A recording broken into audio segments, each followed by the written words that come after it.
आपल्या इकडं पैठण तालुका. कोणतं गाव तुमचं? गोपेवाडीचे. काय नाव तुमचं? खरात का? खराद.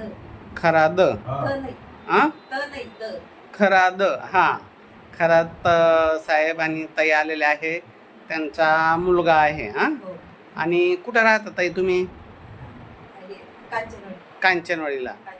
बरं बरं. काय तुमचं स्वतःचा फ्लॅट आहे का? बरं बरं. आणि मुलगा काय करतो साहेब?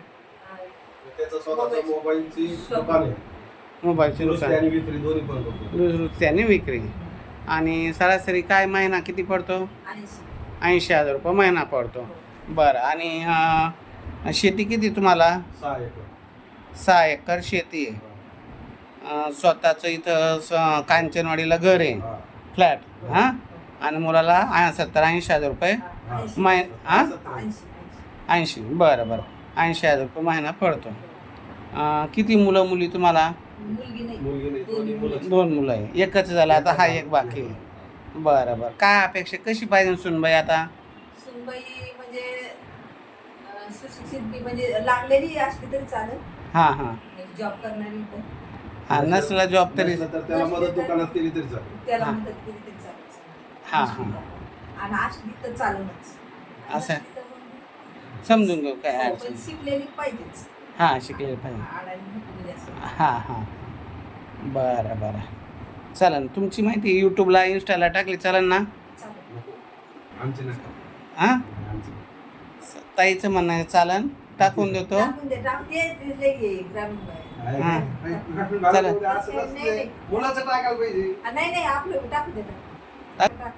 हां, ठीक आहे. टाकून मग. तुमचा मोबाईल नंबर सांगा ताई तुमचा. 8956 हां 42 43 हां. 67. ज्यांना ही तुमची माहिती योग्य वाटली ते लोक तुम्हाला फोन करतील. पार्थ मराठा वधू सूचक केंद्राचा यूट्यूब चॅनलला इंस्टाला व्हिडिओ पाडल्यानंतर ज्यांना वाटतं बाबा आपल्याला पैठण तालुक्यातला मुलगा पाहिजे, शहरात त्याचं घर पाहिजे आणि त्याचा स्वतःचा व्यवसाय पाहिजे. आता तुमचं सगळंच आहे, घर पण आहे, व्यवसाय पण आहे आणि गावाकडे शेती पण आहे. तर ते लोक तुम्हाला कॉल करते.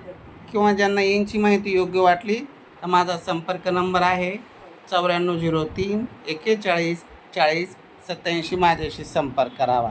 काय आता किती एकर ऊस आहे? 3 एकर ऊस आहे. पाणी भरपूर आहे मग तुम्हाला? 24 घंटे पाणी आहे. हां, 24 घंटे पाणी. पाटाला जायची जमीन. वा वा, छान. असंच लगेच आमच्या शेतातून कॅनल गेला. वा वा, छान आहे. मग बागायतदार आहे, 3 एकर ऊस आहे, बाकी काही इतर पिकं घेतात. आणि वडील तुम्ही येऊन जाऊन शेती करता? हां. आणि राहायला इथं संभाजीनगरला आहे. तर ज्यांना यांची माहिती योग्य वाटली त्यांनी संपर्क करावा.